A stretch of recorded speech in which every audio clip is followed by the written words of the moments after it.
Welcome to the Path to Purpose Project. I'm Deborah Spillman, your host, and today I am delighted to welcome Orla Quinn. Hi, Orla. Hi, Deborah. Hi, listeners. So before we jump in, I'm just going to read you a little bit about Orla. Orla Quinn is a shamanic practitioner and teacher based in the west of Ireland. Orla's career started as a qualified school teacher, followed by an academic career in human rights education and international advocacy, having completed an MBA in equality studies and social activism. Orla combines the teaching and facilitation skills of her early career with her shamanic training and understanding of the sexual body and bringing us back to the pleasure of living our true soul purpose. So love that. So Orla, before we jump into sort of your shamanic work, love to hear a little bit about your story, as I like to say, kind of how you got from there to here. Okay, so let me start with where I am right now. I live in Ireland, in the southwest, in beautiful County Clare, and I know that many of your watchers are quite fascinated with Ireland, so I think it's an important place to start. But even though I live in the south, I'm actually from Northern Ireland. And for those of you that don't know, Northern Ireland is, there's a political context to this, that Northern Ireland has had a troubled history. And it's in that troubled history that I grew up in. Yeah, my upbringing was in the north, and it's very much associated to my own home upbringing, which is probably again where I need to start with my story. And so, Deborah, do you want me to start there? Well, let's start with what kind of feels significant in moving you into this. You didn't start on a shamanic path as a kid, or in your family. And, so a lot of times our stories sort of show us, what didn't work and then what did work, and kind of how that led you to the powerful work you do now. Yeah. Well, it's interesting that you say that you didn't know. Because I think subconsciously I did know. Right. I always knew I was different. Yeah. I just didn't know how to name it. But yeah. And when I look back on my life, I really fit the description of the shaman, which is the wounded healer. And I was, and I did walk that healing path, or that soul that needed healing. Yeah, just because of my childhood and because of the circumstances that I grew up in, and because of the hazardous situations that I did have as a child, where I just didn't feel safe in my environment, where I did have a lot of where I did have a lot of accidents as a child. I grew up on a farm, so it was quite a hazardous playground area for children, and I just got into all sorts of accidents that were quite life-threatening. I don't know how I survived. I did.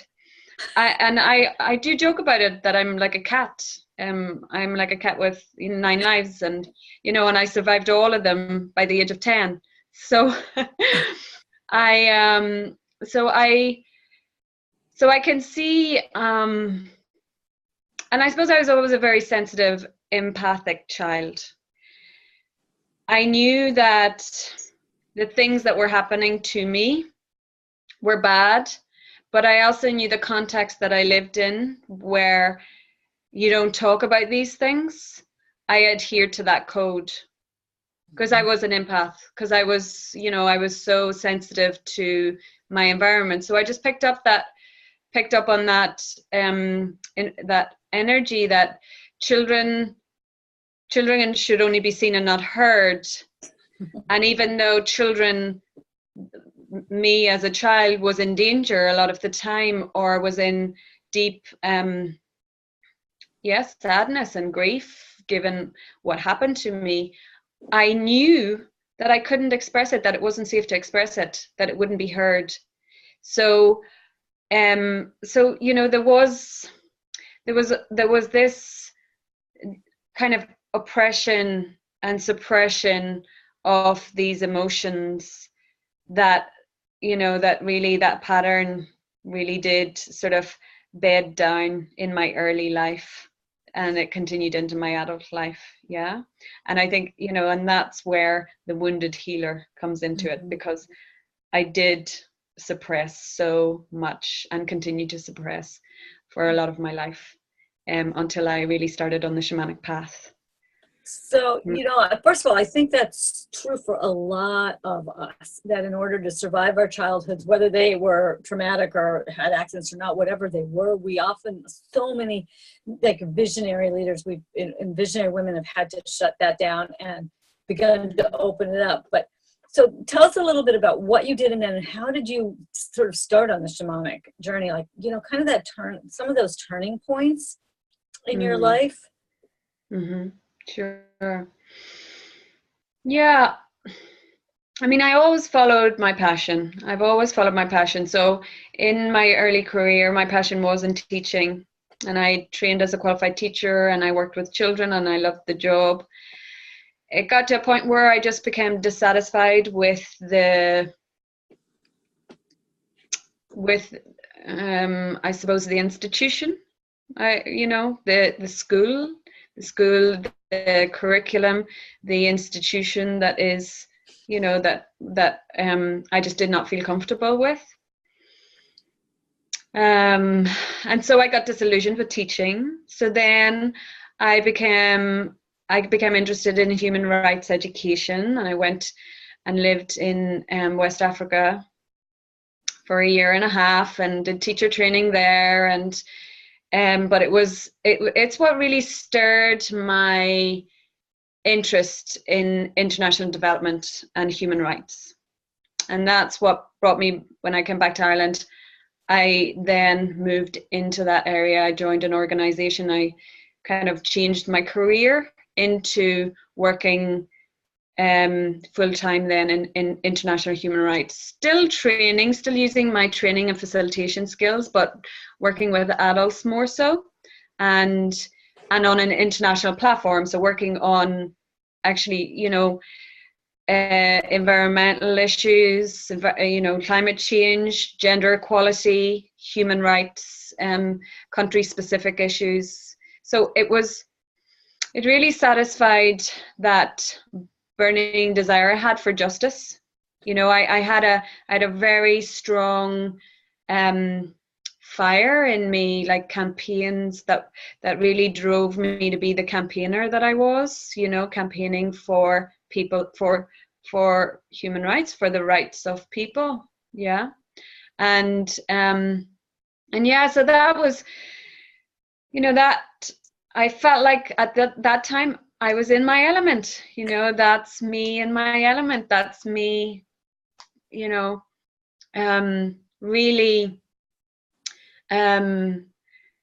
satisfying the fire within me, the creative drive within me. But the same thing happened with the teaching. I got disillusioned. I got disillusioned with the institution. Mm-hmm. And that's what led me to do the master's, actually, because I really got disillusioned with international development. And I just realized, well, actually, it's all about people and people's power and grassroots activism. And that's what I really became interested in grassroots activism, in people fighting their own campaigns and not an organization fighting for them. Mm-hmm. So yeah, between the disillusionment as well as my own internal process, I was, I wasn't well physically. Mm-hmm. I suppose all of the years, almost yeah, 30 years of repressing my emotions was taking its toll on my body, on my physical body. So I was, I was getting sicker and sicker. And I knew that when I took time off work, I could very quickly heal myself. And I suppose around this time, my healing powers were getting stronger and stronger, even though I was still working in a very mind and focused mental. I was in a very mental place with my work.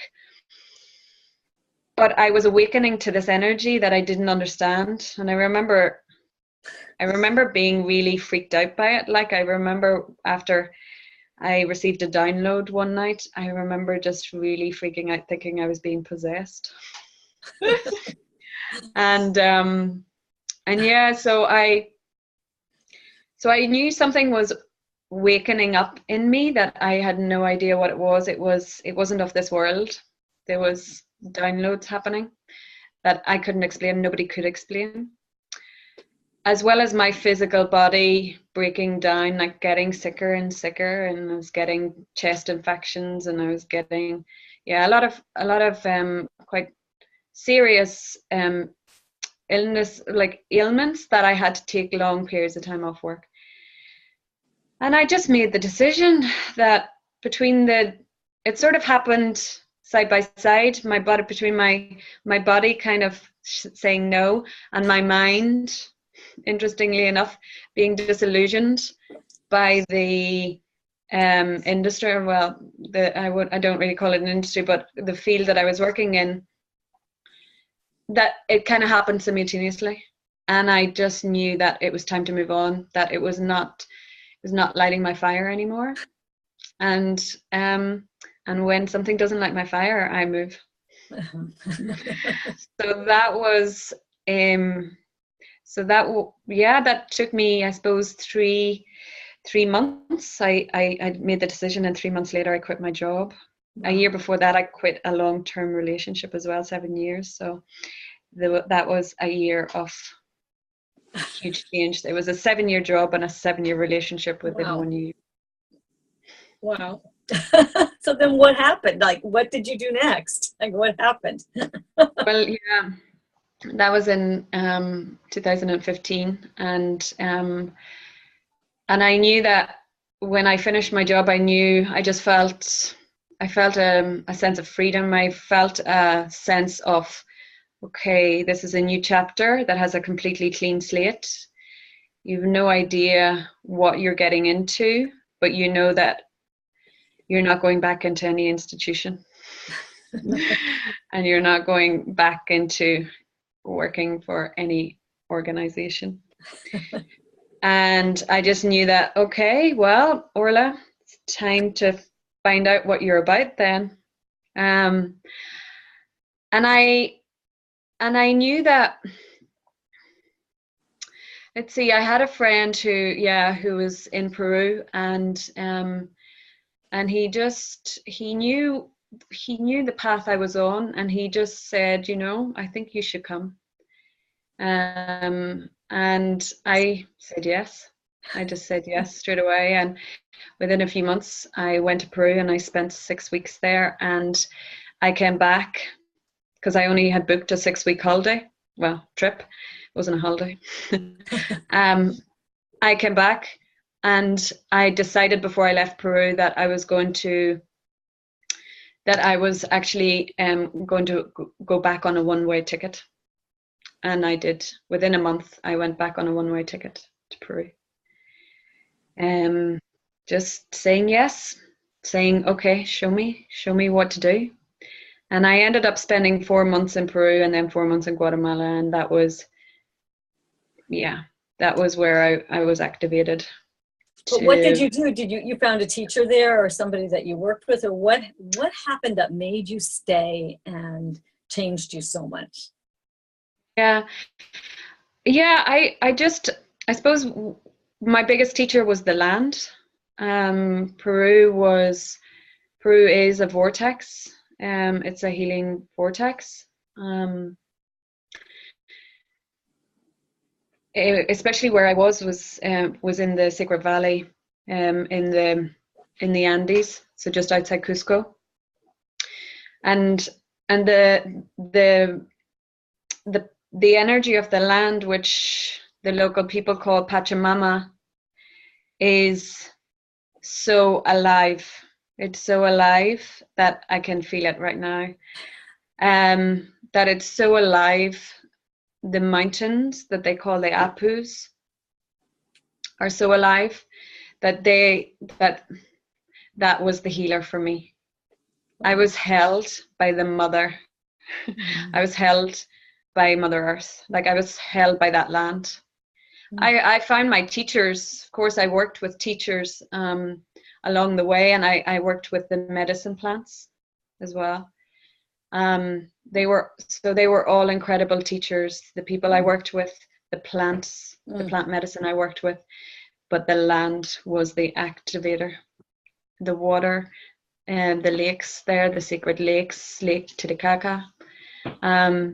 So I just, yeah, I found my calling. Like, I really found my path, and I really discovered the depth of my soul there. You know, I really got insight to how old I am, as well as this path, this shamanic path that I had to take. And I got clarity on my purpose. Not full clarity, because I feel like I had to come home to get that. But it opened me. It opened me to this. Yeah, it just opened the door completely. It sort of blasted it sort of blasted me into the underworld. So so I got comfortable living in the underworld in Peru. Let's just say I spent 4 months in the underworld. And Guatemala then was a beautiful upper world. It was hard energy opening with the Lake Catalan and the cacao medicine, just heart opening. So it's so, I feel so blessed to have, to have gone to these countries and to have experienced that, because I know not everybody can. It's, Peru and Guatemala, South America is very far away for a lot of us, and it's also expensive to go to. I feel very grateful for the job that paid my ticket to go. So I have a lot of gratitude for my path. I don't write off my career at all. I really give a lot of thanks for the skills that I acquired in my career, and for the resources that it gave me to find my path. So I have huge gratitude for, I suppose, for my life, how it panned out. And I understand that, yes, I do respond to the yes. I do respond to that. Always, I'm an Aries, so I have to move forward. Yeah, like, I have this instinctual energy that I must just keep moving forward. And if something doesn't work, I move to the next thing. So I'm really grateful for that Aries energy that has always driven me. And I really, my logo, the Triskel that you spoke about, the Triskel is the triple spiral. I think it has a lot in common with Aries. That movement, that cycle. It's almost like the 3 legs that are moving. For me, that's that energy of moving, changing, growth. And it's been my life, that's been my life, the movement, the growth. Every change has brought about extraordinary growth. So I just, I really honor that process. And I suppose that's why I chose this symbol unconsciously again, but that's why I chose this symbol to represent my work. But it also represents who I am. So say a little bit about how you, like, there's been an integration part with your roots in Ireland, right? Because isn't the Triskel symbol Irish? Correct. So, Yeah. so maybe you can say just a little bit about, because I think this process of integration is so powerful for people as they go forward, and maybe a little bit about more about what it means to be a shamanic practitioner, and a little bit of the how the Ireland and the Peru and Guatemala, like how is all this kind of coming together, and do a little bit about what's become your vision with all of this. Yeah. Okay. Big question, Deborah. Okay, well, you can take it in pieces, you know. I just want to know a little right now. Yeah. So yeah, the Triskel heart, the Triskel symbol is actually from, it's from one of our sites, our ancient sites here in Ireland called Newgrange in Meath. And these sites are old. They predate the pyramids, the Egyptian pyramids and Stonehenge. They predate the pyramids by 1,000 years or something. Like, it's incredible how old. Wow. How old our story is. Because I'm not just gonna say it's these sites. I mean us as a people. I mean this land. It's only since I've been on my shamanic path that I realized the importance of Ireland for this shamanic process, because we are an ancient people, and this is an ancient land, and it's a very magical one. And I knew that when I was traveling, because I did go on a one-way ticket. I don't know, airports don't really let you do this anymore, but I got away with it. And I knew I started to get the call. I started to get the call of Ireland. She came to me in the dream world. So I knew I had to come home. I knew I had to come back, even though, you know, in my rational mind, it didn't make sense. Guatemala was so beautiful. There were so many free spirits. It was like, the weather was amazing. I was like, really? Do I have to go back to Ireland? Like, the weather. Yeah, it's just, you know, it's just not as sunny. But the land here, like, I recognize, you know, I recognize why I'm here and why I need to be here, because the land is so alive, and the land here is calling people as well. It's calling people to come and to, just like Peru was calling me to open up a vortex within me, this land is waiting for people to come to open up the vortex in them.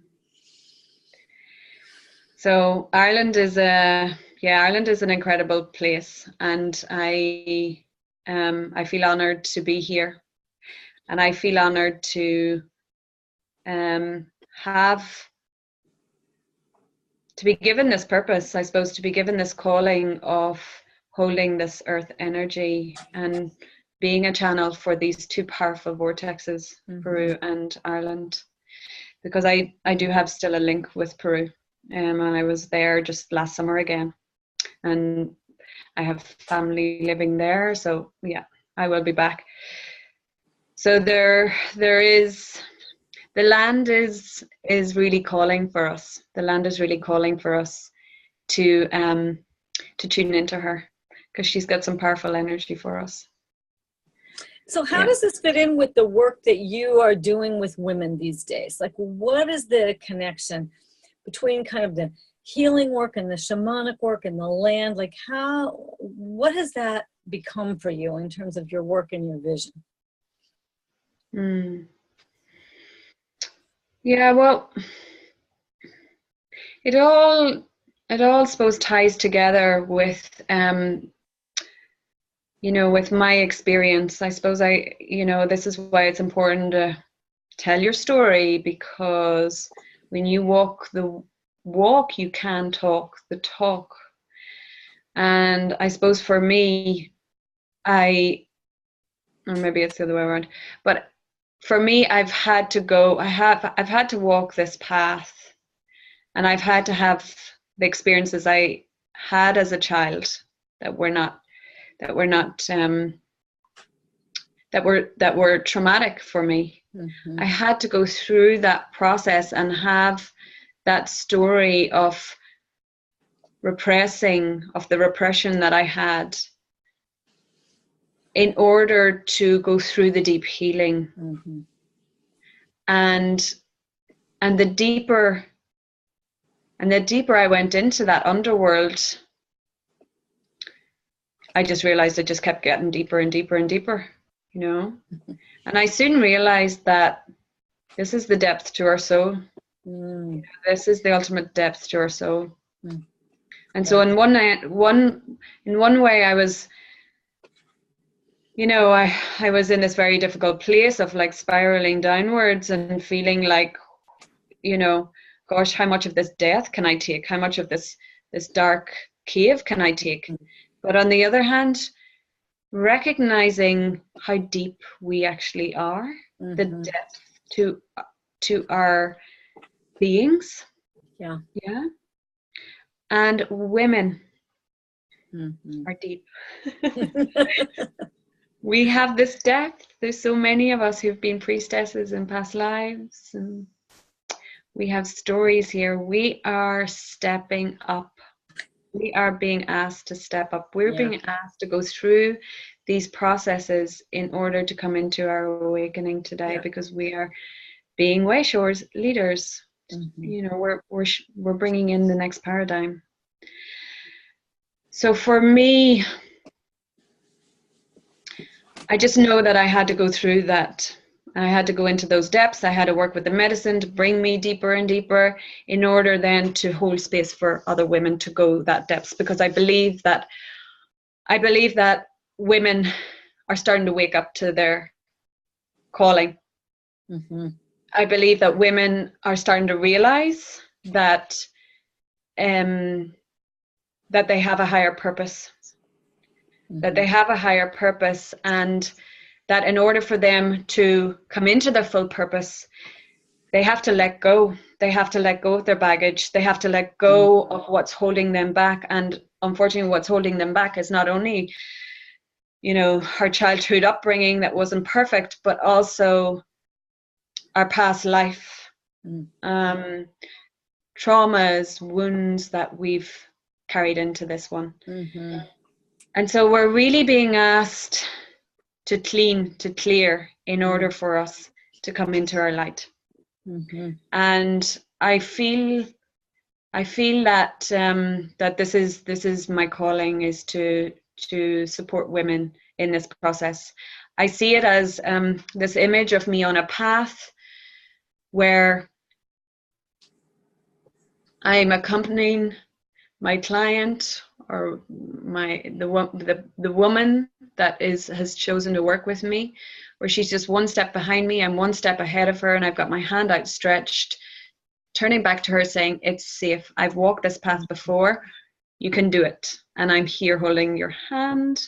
We can do this together. Yeah. Because I really, you know, this is why I'm grateful for my past, because it showed me what real justice means and what co-empowerment means. Yeah. And I believe we're helping each other, you know. Yeah. Like what you do in the InStory way, Devorah, and in this path to purpose. We are supporting each other. We're holding each other's hands. We're going, you know, I see you, you see me. We're, you know, we're both, we're collectively raising the consciousness. Yeah, I so agree with you, and it is a very wondrous thing. And very empowering, and you know, for everybody listening, if you're listening, it's for you too. So speaking of that, Orla, tell people a little bit about the free gift you created for them, because it's really like part of this is taking that next step. And you know, I'm always talking about starting things a little before you feel ready. So share a little bit about what you have for people to kind of take a next step. Okay. Well, I'm conscious that that the name of this this recording is the Me Too. We haven't really talked about it, but the Me Too campaign and how it's a first step. Yeah. And Say how a it's little a bit first about step that. to, Yeah. yeah. And because this is a good lead into the free gift, because it's basically the Me Too campaign and how powerful that was. And again, it relates to what I'm saying about women. Women are really, they really are committed to releasing the past. Yeah. And what a brave step to take to tell your story publicly about this past, this shameful past. And there's nothing as shameful as sexual abuse, and being a victim of sexual abuse, sexual harassment. And having come through that myself, I really feel that that this is another string to my bow, that I'm really passionate about helping women come through that and letting go of some of these sexual wounds and the sexual energies, the heavy energies that are attached to it, like shame and guilt and anger and resentment and fear.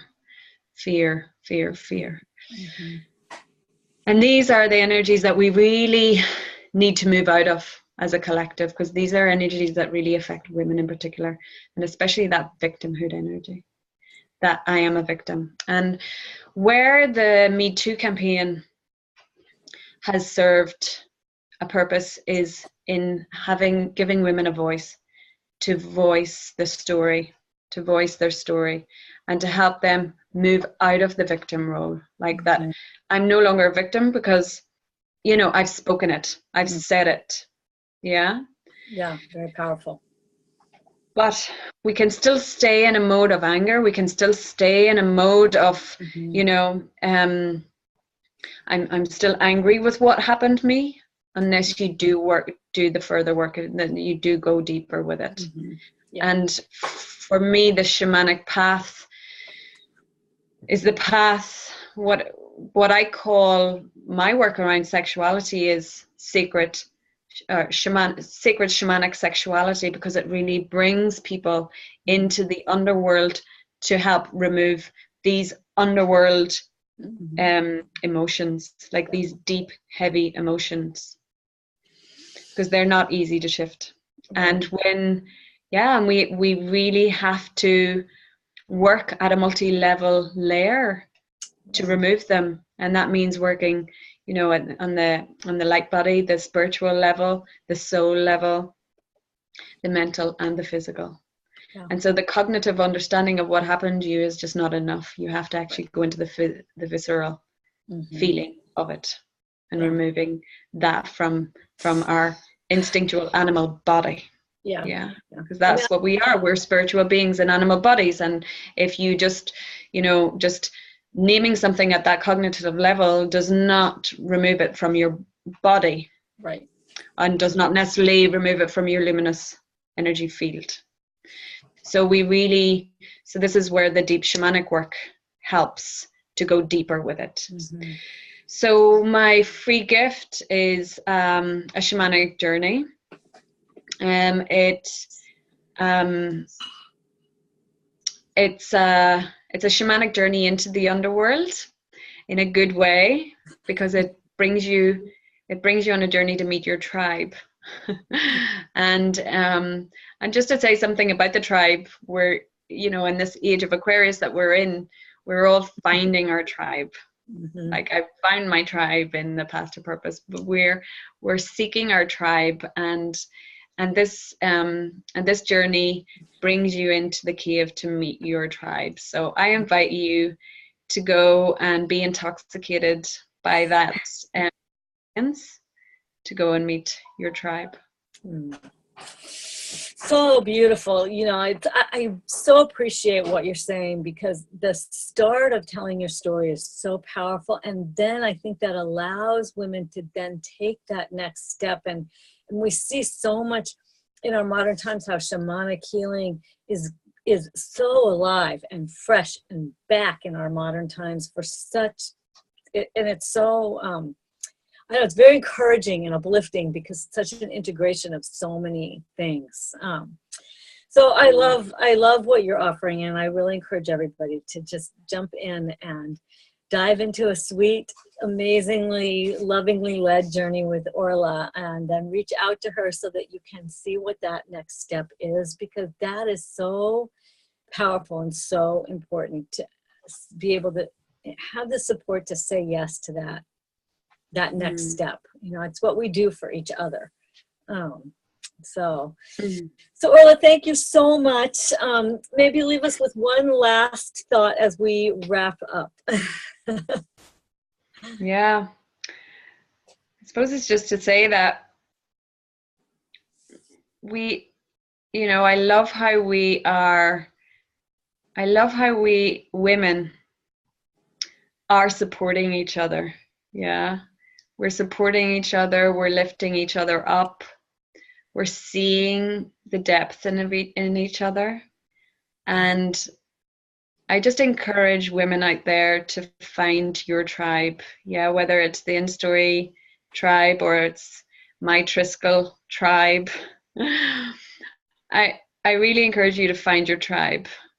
The tribe that sees you, that recognizes you for your depth. Yeah. And and I'll leave you on that note. Thank you so much. And everybody, I encourage you, go dive in, get Orla's free gift, take the shamanic journey, and see where it leads you, and trust your heart and soul. And as I always say, remember to go out in the world and share your story, as we talked about, right? And live your purpose and be a blessing. Bye, folks. Bye.